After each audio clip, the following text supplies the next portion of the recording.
Life has always been a challenge. When one has a problem and wishes to solve it, first one must determine what is the root cause of the problem. Simple problems have simple solutions. Complex problems are, well, more complex. An obvious problem with our current financial system is that it rewards greed and corruption. Greed and corruption seem to be everywhere. But are greed and corruption the root causes of the problem, or are they the result of the way the system is built? Logically, one should first ask, are there built-in reasons why the system works the way it does? And if there are, can they be built out?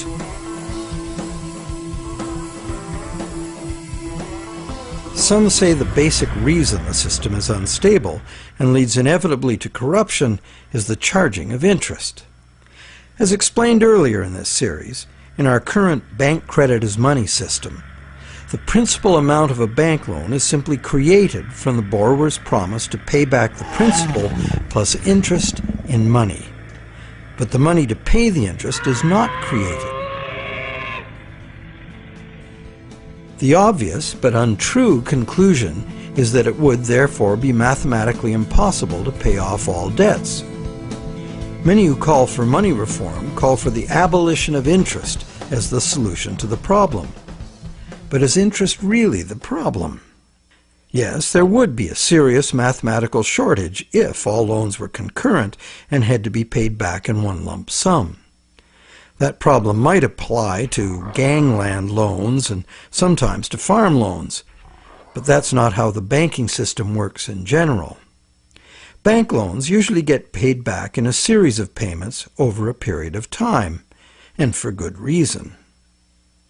Money is both a stock, the amount in existence at any one time, and a flow, the transactions over time that the money is used for.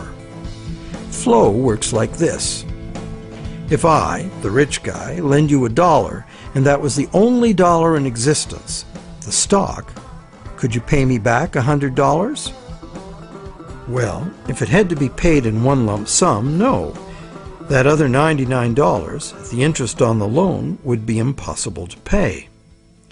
It would be impossible to pay even in $2 payments, because there is only $1 in existence.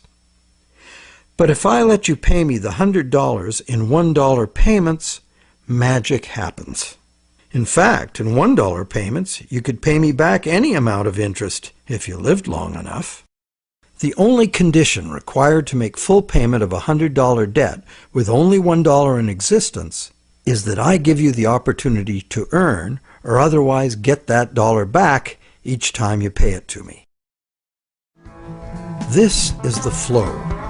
And by means of the flow, the same dollar can be paid any number of times and becomes effectively many dollars, all legitimately representing the work done to earn them.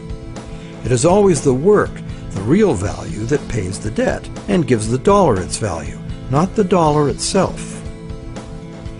The relationship in our example is dreadfully unequal because the man with the money has enslaved the man without it, just like the real world, some would say. But a simple loan at interest need not produce a shortage of money or cause unpayable debt if flow is 100%, as in our example. Flow is the real measure of economic activity. It's much more significant than the stock in a money system as it multiplies the effective money in circulation.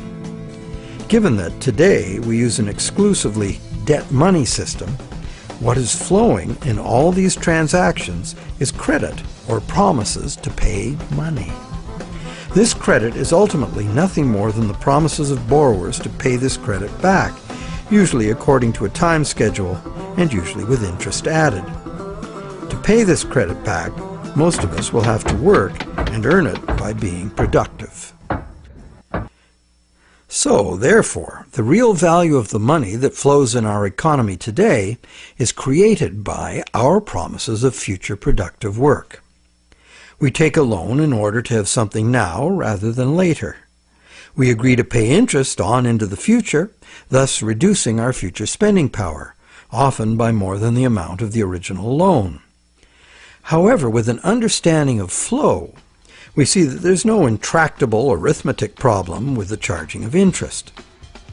The problem is a social and systemic one. Lenders have neither obligation nor incentive to spend all their interest income so that the borrowers can earn it again and again. In fact, money lent once into existence is lent as existing money a second and a third time in expectation of more gain. The problem is basically one of incomplete recycling. Where money needs to be spent, earned, and used to extinguish the debt that created it, it is instead lent or invested for gain.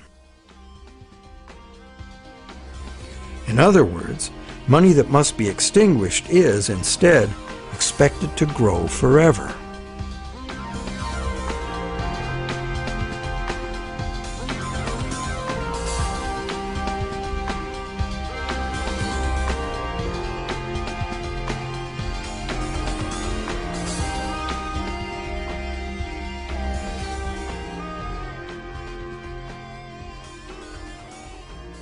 Here's another simple example of a basic mechanism inherent to all lending. Let's say I lend you $100 and you spend it into circulation. It eventually ends up in the possession of someone who doesn't need to spend it and decides to lend it instead. Now once again, let's say this is the only $100 in existence. So you have to borrow it from the secondary lender in order to pay off your debt to me. But now you have to borrow it from me to pay the secondary lender. This twice-lent money has become a perpetually unpayable debt. This debt can never be extinguished, nor even reduced without a default. Notice that interest doesn't even enter into this equation. The problem of perpetual debt remains, interest or no. And even if the money itself is of intrinsic value, like gold or silver, or if it is issued by governments as cash, twice-lent money creates perpetual debt exactly the same way.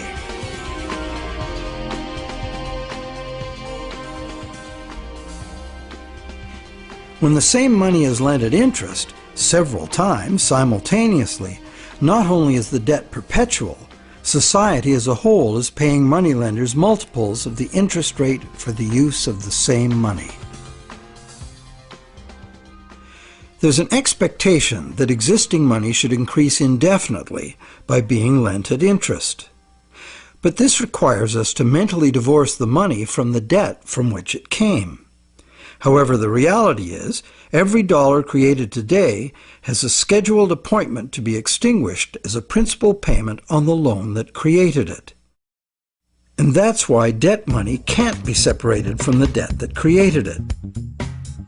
It's like a yo-yo spun out into circulation in the economy for a while and then pulled back in at the appointed time. In order for the yo-yo to be free to return, all of the debt money needed to extinguish the debt has to be available to be earned. The flow must be complete. Can't we just pay off these debts with other money? But what would other money be? Today, the amount of physical cash and coin in circulation is very small. Almost all money is bank credit, debt money. So if almost all money comes into existence the same way, then it's valid to picture each debt money dollar as having its own cycle from creation to destruction. So, the question, can we pay off debts with other money?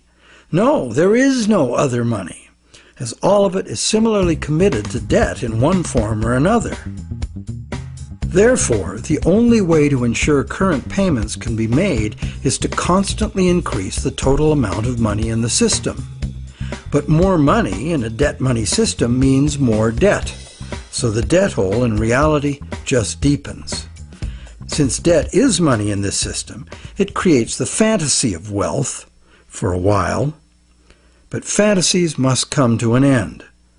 The day of reckoning can be pushed back, but only by passing the debt on to generations yet unborn, which is precisely what we are doing now. Government debt piles up endlessly. Corporate debt piles up. Consumer debt, too. As long as total debt keeps increasing, the system can stay ahead of the debt monster. But all of this debt is an absurd fantasy that our descendants will surely never repay. Nor would they be advised to, as repayment of debt would eliminate the money stock and plunge the world into a depression.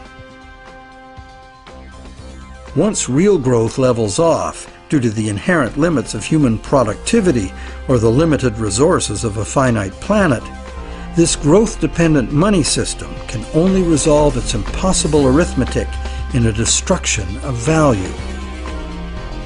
This can either happen through a deflationary spiral of credit defaults and falling prices, or by the devaluation of the money unit. Taken to extremes, either course of events will destroy an economy and even a civilization.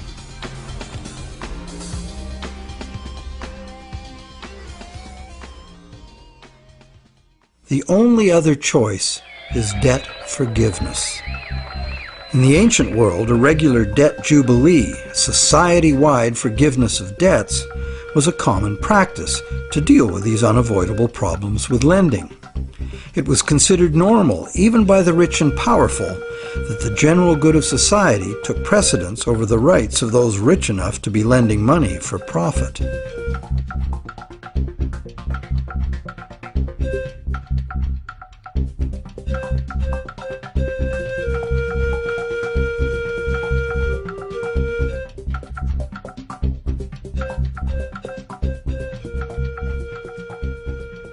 Some say that the money system's problems would be solved if we returned to using gold for money, or silver, or some other limited or hard commodity like oil or energy in general. They argue that this prevents money from being created in excess and backs it with real value. However, it also makes those who actually possess the selected physical substance the only ones with real money. Everyone else would only have a claim on real money. For instance, gold. How would we ever transition back to an honest gold economy with a natural distribution of gold among the population? That's long gone. And why would we want to do that? The gold-based money system is our past. It's how we got to where we are today. Gold is inconvenient. Even more so is a barrel of oil. Therefore, whether gold or oil or kumquats, trade will be carried out in promises. The real question is, if we are going to trade using promises of delivering something of real value, why gold? In fact, why any single commodity?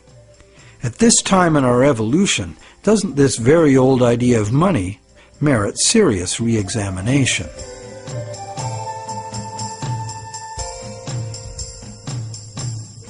It can be argued that our current elastic debt money is backed by real value, every bit as meaningfully as gold. That's because money, most of which is created as mortgages, represents the value of the assets pledged as collateral. So is bank credit money actually a claim on the real estate pledged to create it? Not directly. Bank credit money can be a claim on anything. Now, anything includes the real estate pledged as collateral, so it can be a claim on the real estate that was pledged to create it. So how is a promise of real estate any less valid than a promise of gold? Both gold and real estate can change value relative to other commodities. Neither is a permanent standard. In fact, there can never be a permanent standard of value because value is always subjective and variable. So it would seem that the crucial difference between a claim on gold and bank credit is that bank credit is not a claim on any specific real thing, while the promise of gold is. The promise of gold has to be a promise of a specific amount of a specific real thing from a specific promiser. Isn't that the essential reason why many people would consider a promise of gold the better promise? But that is only true if the promise is reliable and what is delivered is really gold. with the discovery that some of the gold bullion sitting in central banks is actually relatively worthless tungsten plated in gold, the whole argument that gold is the most solid, reliable money is shown to be neither solid nor reliable. Precious metal is susceptible to counterfeiting, it's heavy, and it's vulnerable to theft. So to return to commerce via the physical exchange of precious metal coins would mean civilization had reverted to a pre-electronic level of technology. In the absence of such a collapse, the economy would still wind up running on promises just as it does now. So once again, money would only be as good as the promises made, and there would be no need of actual precious metal coins if all transactions were carried out with promises.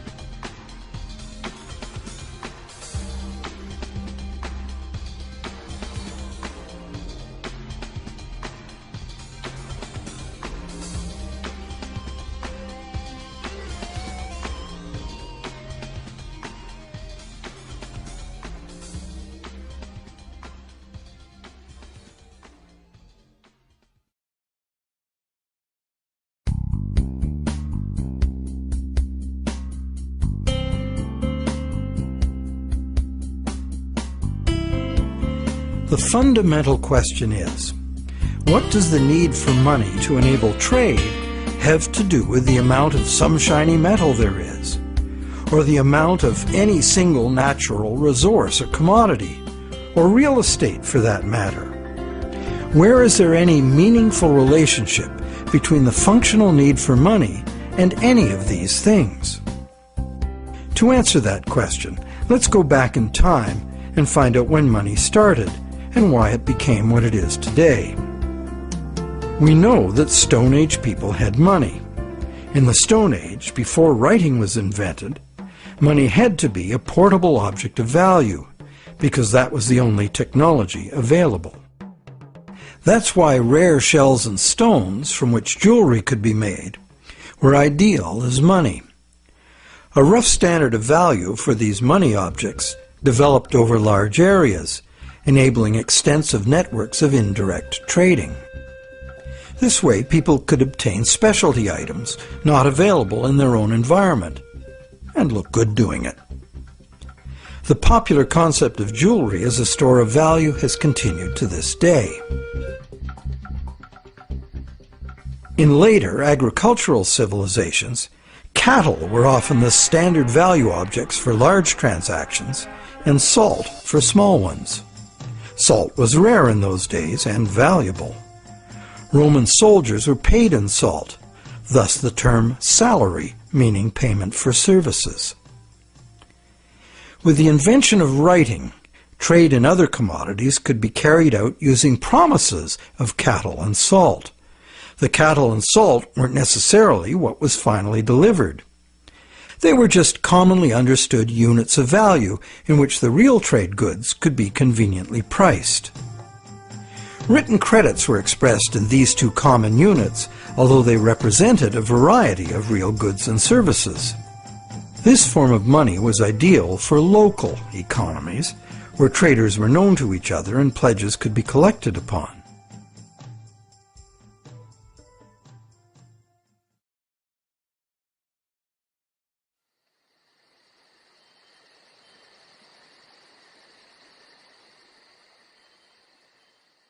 Agricultural surpluses allowed some people to leave the farming to others and specialize in particular crafts.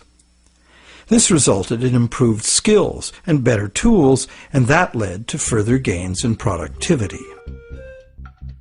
This specialization of labor required increased trade, as more people opted to produce a single item of enhanced value. They would then need to trade their specialty for the broad spectrum of necessities that past generations had produced for themselves. But direct barter was inefficient. So more trade led to a greater need for money. Over many centuries, various forms of money were tried. Eventually, gold and silver coins proved to be the most useful money objects because they were conveniently portable and similarly valued across large areas of the civilized world. They were also easily standardized for weight and purity, and did not require enforcement of value by some authority, nor redemption in goods from someone far away. Thus, for very good reasons, gold and silver became the universally successful international currencies, accepted as final payment of debt almost everywhere.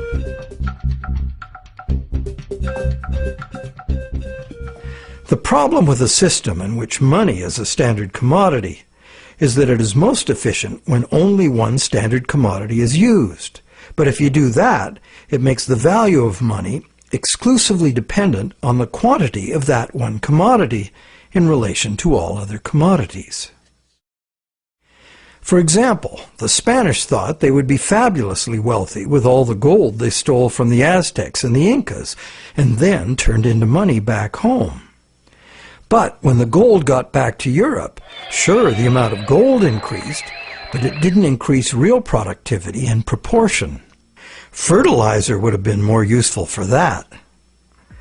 So because there was no big increase in real stuff to buy with it, the value of gold decreased, and the Spaniards discovered that gold had no absolute money value in itself, as many people had imagined it would. Its value was determined by its abundance relative to the value of real goods and services to be bought. Yet many continue to argue that the value of gold, a luxury item of no practical use to most people, should be the measure of value for all the real goods and services essential to our lives. While some campaign for a return to gold, others mistakenly believe that today's money still does represent gold held in a vault somewhere. That hasn't been true for decades. In our current money system, we use national fiat currencies and bank promises to pay in national currencies as the standard commodity instead of gold. National currencies used to be promises to pay in gold or silver, but way more promises were made than could be honored, so that system fell apart. Today, national currency is just legally enforced money, what they call fiat money. That is, it's money you have to accept because the government says so. To many, this government fiat money is just worthless paper. But is it really?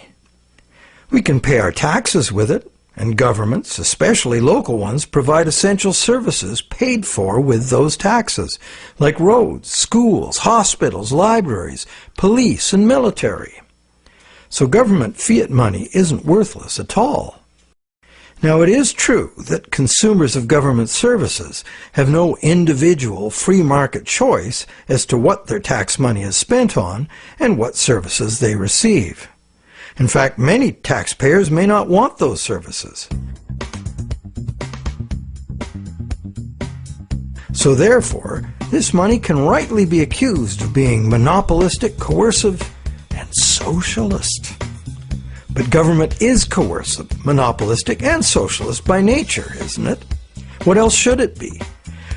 Government in a democracy or a republic is ideally a single authority, empowered by society to enforce laws agreed upon by society for its own collective benefit.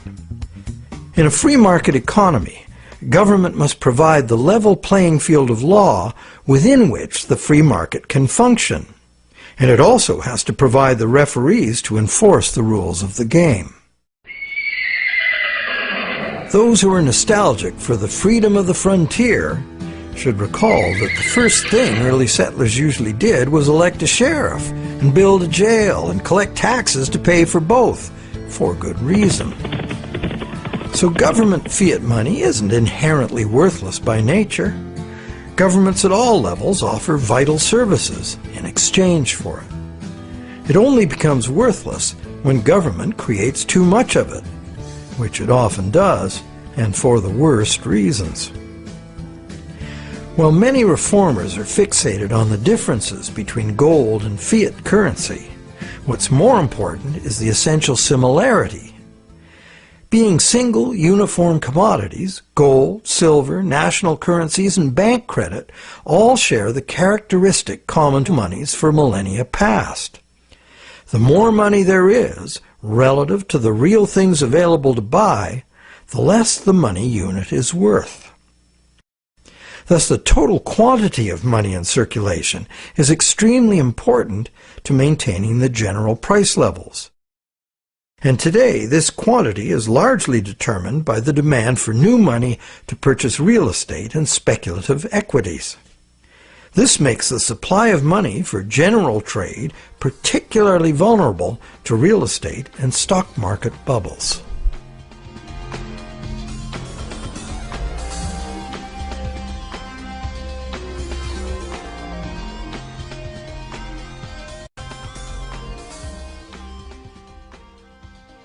Perhaps the most significant problem with money as a single commodity is its tendency to concentrate wealth. Those who have no money must get it from those who have it to lend. Anyone with extra money can lend it at interest, and if, rather than spending all of the interest, they add any of it to their lending capital, they will accumulate even more money to lend. One reputable study counted all the ways we pay interest, directly on our own debt and indirectly in prices and taxes for corporate and government debt. This was compared to the interest we earn from all sources. This study found that only the richest 10% come out ahead. The next 10% do little better than break even, and the remaining 80% pay more than they receive, the poorest losing out the most. Now, in our current bank credit system, money is created as debt to banks. This debt is required to be repaid to the banks in money, either fiat cash or bank credit. Therefore, the ability of all borrowers to repay depends on the availability of fiat cash or bank credit. The supply of fiat cash is controlled by the nation's central bank, but fiat cash makes up only a very small proportion of money. Usually about 95% of all money is bank credit. And who controls the availability of bank credit? The banks? Well, on the one hand, what the banks can do is constrict the supply of credit any time they want to, with high interest rates or by just not granting loans. On the other hand, the banks can lower interest rates and encourage borrowing, but they can't expand the money supply unless borrowers are willing to borrow. If cautious and reliable borrowers are in short supply, banks must take bigger risks, as interest must be paid to depositors and banks cost money to run. The bank credit money supply is, as they say, highly elastic. And because it's based on the willingness of borrowers to borrow and the reliability of borrowers' credit, it is vulnerable to both rapid expansion and drastic shrinkage. Also, everyone is legally obliged to pay in money. Now, money in reality is just an accounting of debt, and accounting follows strict rules, so the whole situation is governed by inflexible numbers. That's why a sudden shrinkage in the money supply caused by some defaults has the inevitable follow-up effect of causing more and more defaults and even more shrinkage of the money supply. This self-reinforcing downward suction leads us into economic collapse and the economic and social absurdity of unemployed, dispossessed people camping outside their empty, vandalized homes. And what does the government do about it? It loads bankrupt taxpayers with astronomical fantasy debt that will never even be reduced, never mind paid off.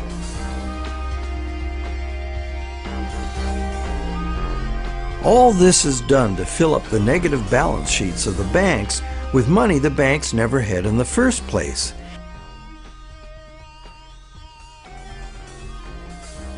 And then they use it to pay themselves obscene bonuses. Life is good for those who know how to play the system.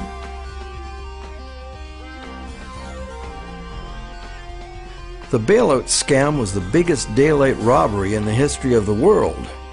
So far.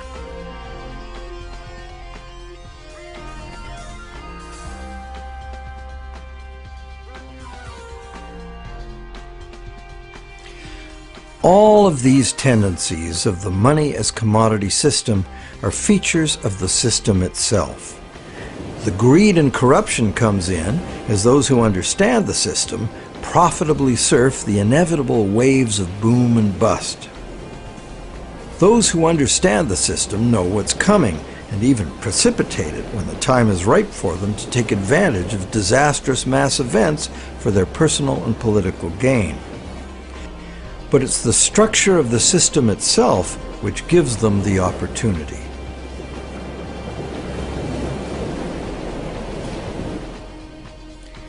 And they have taken this opportunity over and over again since ancient times. People complain of the injustice, blame each other, blame the left or the right or whoever the scapegoat of choice is. But they never really catch on to the reasons this keeps happening. That's because most of us shy away from trying to understand the true nature of money and of freedom. The basis of freedom is essentially the freedom to exchange goods, services, ideas. If you create something in proven demand, you and only you should have the right and the freedom to create and spend the credit money needed by someone to buy it. Money as a portable uniform commodity was invented a very long time ago. It was the only choice using the technological means available at that time. But times have changed. So why is this outmoded technology still the prevailing concept we have for money? Could we go beyond money as we've known it?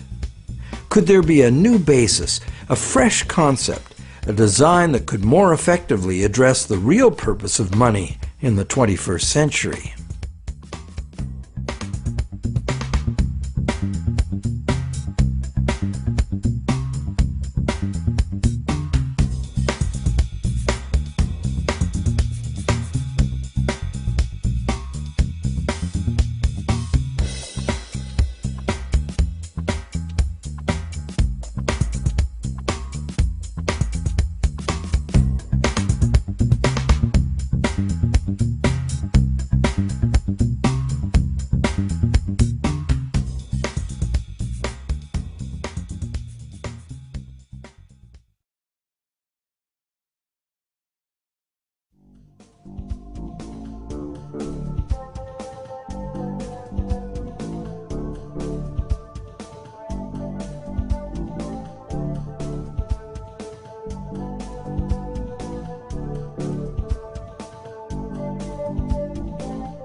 Awareness of the need for real change in the money system is growing.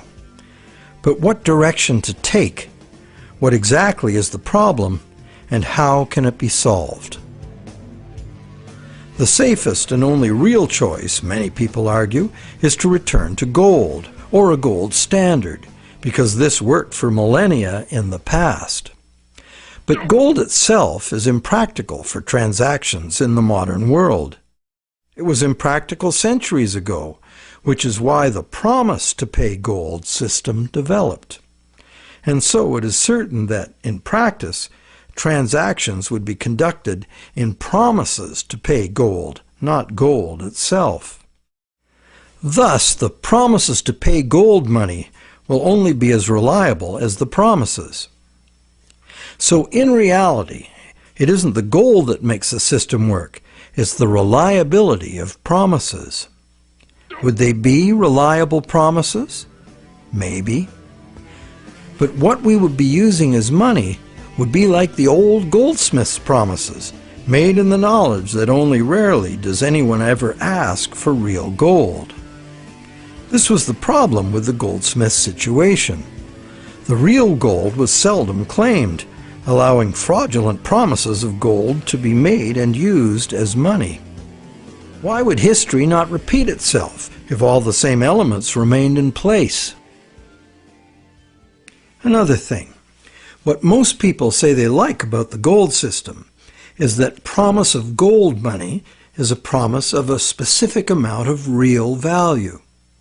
Now this is an odd idea, given that the vast majority of us have no use for gold, so how much real value can it have for us? Wouldn't a promise redeemable in food, clothing, or shelter be much more real? People also like the idea that gold is just gold, doesn't need a government to create it.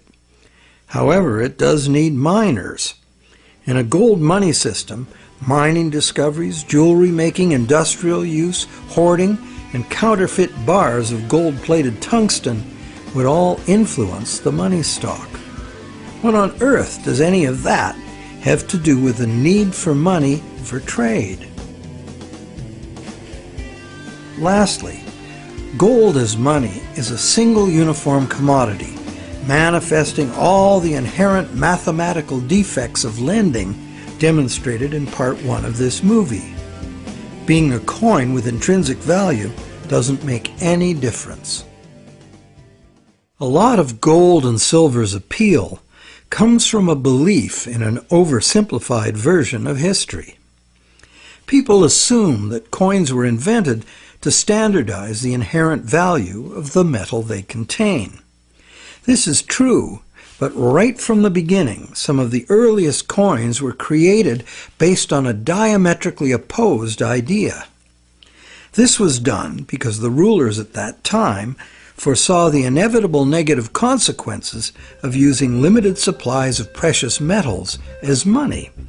Therefore, they chose to avoid that route. Instead of precious metals, these rulers struck coins of iron or copper and defined their value by decree. What's more, these coins by decree were heated and dipped in vinegar, so the metal they contained would have no intrinsic value. These coins were in fact the original and true fiat money. They were merely tokens of value, money created by law and enforced by the ruler's authority.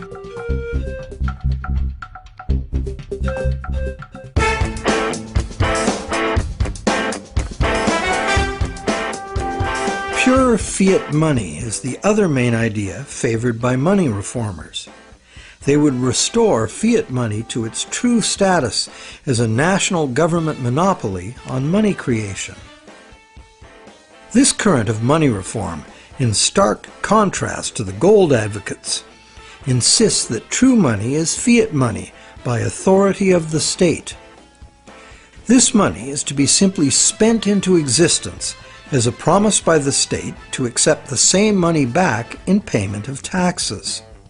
The taxes are compulsory, and the state also promises to enforce the acceptance of this money in court. These are very reliable promises and can result in very reliable money if not abused. The problem these fiat money reformers have with the current system is that government has given away this power to private bankers and is now borrowing at interest money it could create itself with a few keystrokes, just like the banks do. This results in a massive unpayable national debt on which interest will forever be paid. This ever-growing national debt expands the money supply when new money is created by the central bank to buy more government debt. And the interest burden, passed on through taxes, adds to the cost of almost everything we buy, one way or another. In contrast to money being created as national debt, fiat money, simply spent into existence, would save the taxpayers immense sums of interest. It would free future generations from impossible debt, and it would forestall the tendency to inflation because the money supply would not grow forever with the national debt, as there would be no national debt. In the fiat money system, taking fiat money out of circulation by means of taxes preserves or restores the value of the remaining money in circulation. Not taxing it back sufficiently would devalue it. Understanding the proper use of government fiat money is a revelation. If you can charge prices or taxes for something in the future, you can issue that much new money now, because it is your valuable services to others and the reliability of your promises that create the real value of any money. The government can honor its promises to accept its money back in taxes, and it will make your debtors pay you in government fiat money if you take them to court. These are good reasons why government-issued money works now, and why it would work if governments just self-issued this credit instead of borrowing it from banks. But in this pure fiat money system, the money supply must still be determined by central authority. Therefore, the money supply is still limited, monopolistic, and managed from above. They have the power to create money, and you have to get the money from them. They also have the power to create way too much money and spend it on wars and other unproductive activities without the approval of those whose productivity gives that money its value. In the current system, these inflationary debts are now beyond absurd, threatening to crash the entire system and drag the whole world into chaos. To save themselves, governments are now laying impossible claims upon the productivity of generations yet unborn, a truly hopeless cause given the overall world situation. Witnessing government performance to date, many people believe that returning the full power to create money to corrupt, incompetent politicians would not only fail to solve our problems, it would be the height of insanity. It would really all depend on the quality of the people in government. Fiat money reformers believe there would have to be a substantial revolution in government to wrest this power back from the banks.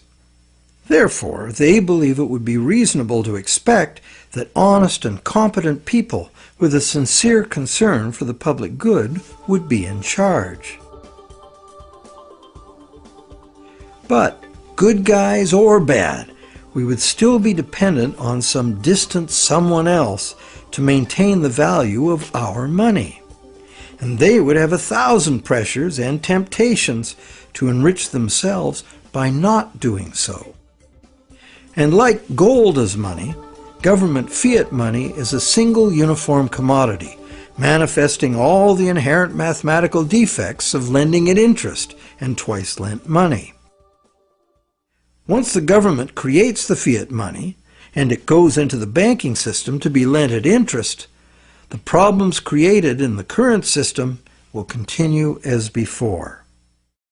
So, this pure fiat money idea might be very useful in rescuing governments from their own hopeless financial positions, And it is a limited example of the self-issued credit principle being advocated here. But pure fiat money would not address the root problems inherent in the math of lending, unless the principle were expanded beyond government. Advocates of pure fiat money like to claim it is money created by law, as if it were independent of economics. But if new fiat money were just spent into existence year after year without being removed from circulation as taxes, it would become worthless. What these fiat reformers tend to ignore when quoting history is that in ancient money created by law systems, the prices of critical commodities were also dictated by law. In fact, the value of money was defined by the ruler as so much of a certain commodity. Charge more or less for the designated commodities and it could be off with your head. Today, price controls like this could only be achieved in a self-isolated and totally bureaucratically controlled economy like Soviet communism. In a free market global economy, money created by law is bound by the same laws of supply and demand as any other single uniform commodity money. In other words, pure fiat money in a free market is an illusion. There's no such thing.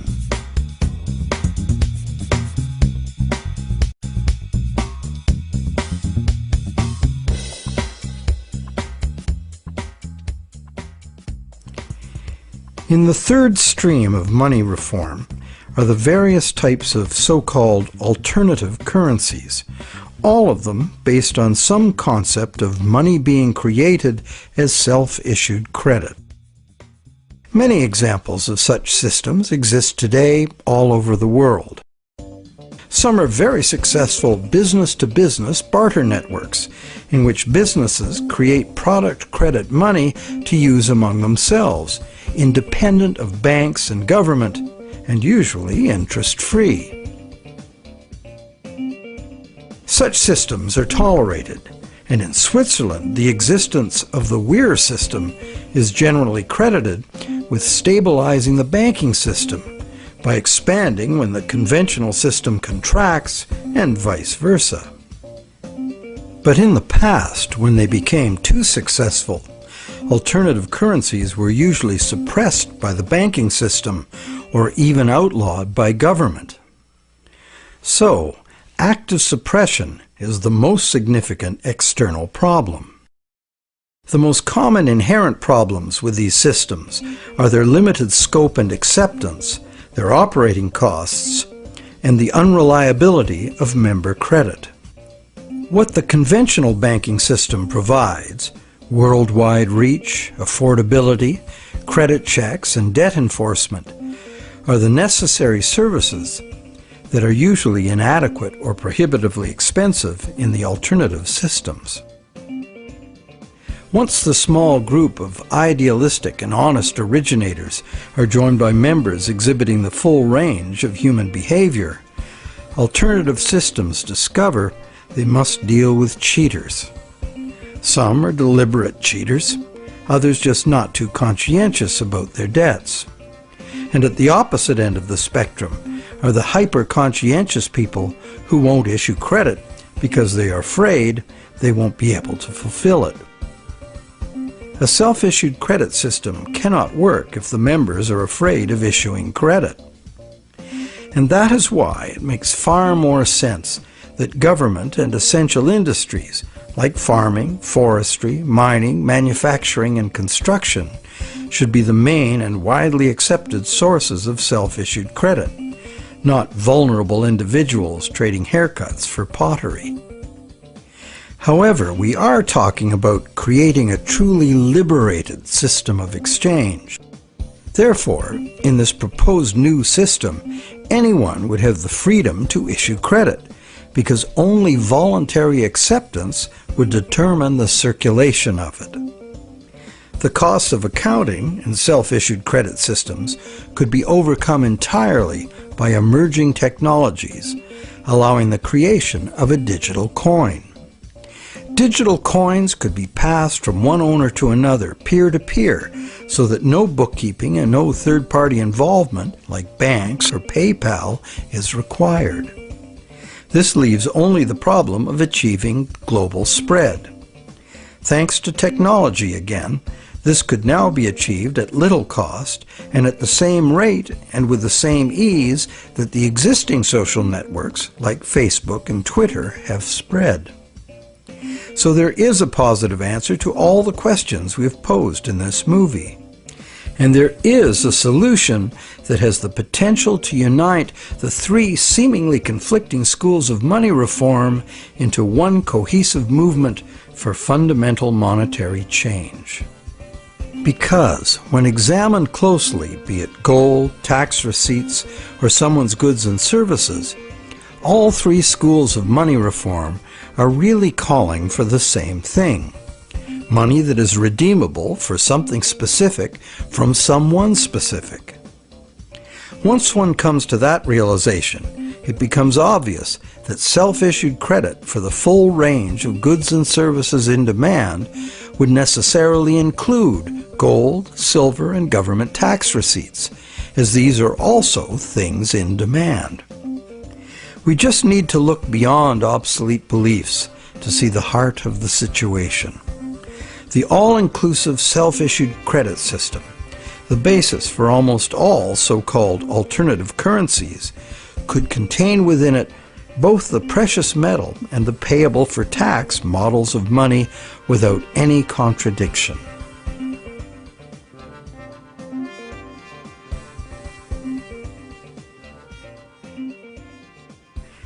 Money has both religious and social histories that are fascinating and go well beyond just the need for trade.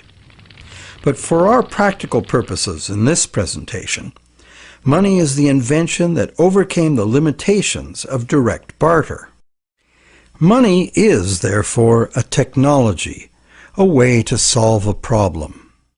Most of us would agree that we have a problem with our money system. This is no surprise once we realize the current system was designed by bankers in their own interest, and governments wanting to pump out artificial money to wage war and pay for it with the hidden form of taxation called inflation. It was not a well-thought-out project of mathematicians and engineers seeking to create a money system for the general benefit of humankind. There are now many people, including mathematicians, engineers, and even cartoonists, trying to rethink money as the need to do so becomes obvious. In this presentation, we've proposed that we return as close to direct barter as we can, because doing so would anchor the money system directly to the real-world things we want to exchange. The destructive flights of fantasy money that have brought the current system to its breaking point would not be possible. Self-issued credit is not a new idea. It is, in fact, an idea as old as numbers and written record-keeping. That is very old.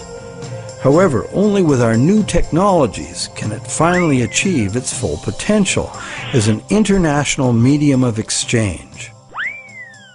And this transformation is already underway.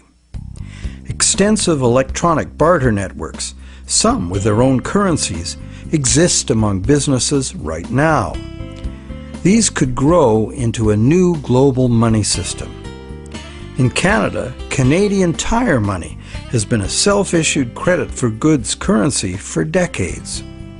This money is redeemable for merchandise at Canadian Tire stores only, but is widely exchanged as payment by third parties because almost everyone eventually buys something at Canadian Tire. Like air miles and other bonus point systems, it is only a customer reward program at present. But anything that can serve the purpose of money can be money. Private enterprise self-issued credit money already exists in several forms all over the world, and more private enterprises are going in this direction. Money becomes money by acceptance. So one could say, the path to freedom lies before us if we can only accept new and broader ideas of what money is.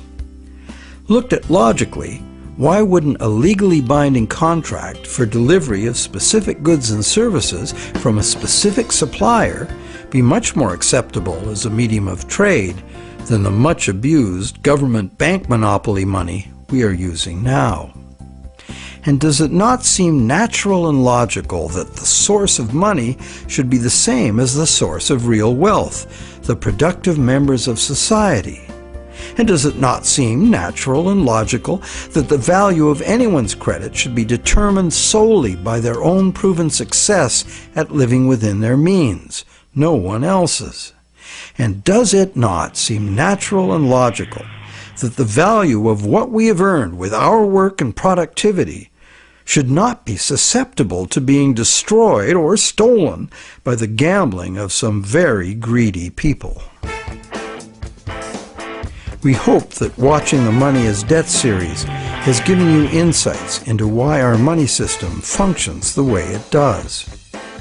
We also hope that we've demonstrated how a return to gold or a switch to any single uniform commodity as money does not solve the fundamental problems with money.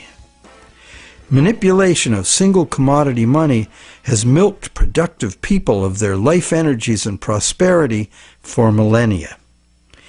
That this predatory wealth extraction system could soon take the form of a single global bank emerging as an unaccountable big brother world dictatorship should concern everyone.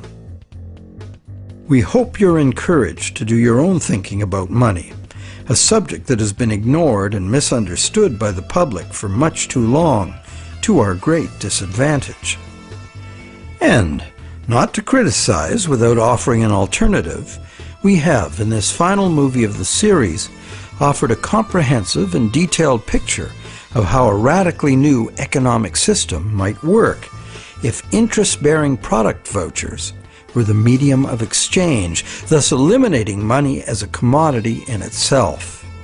Instead, money would be a global measurement unit like minutes, meters, and tons.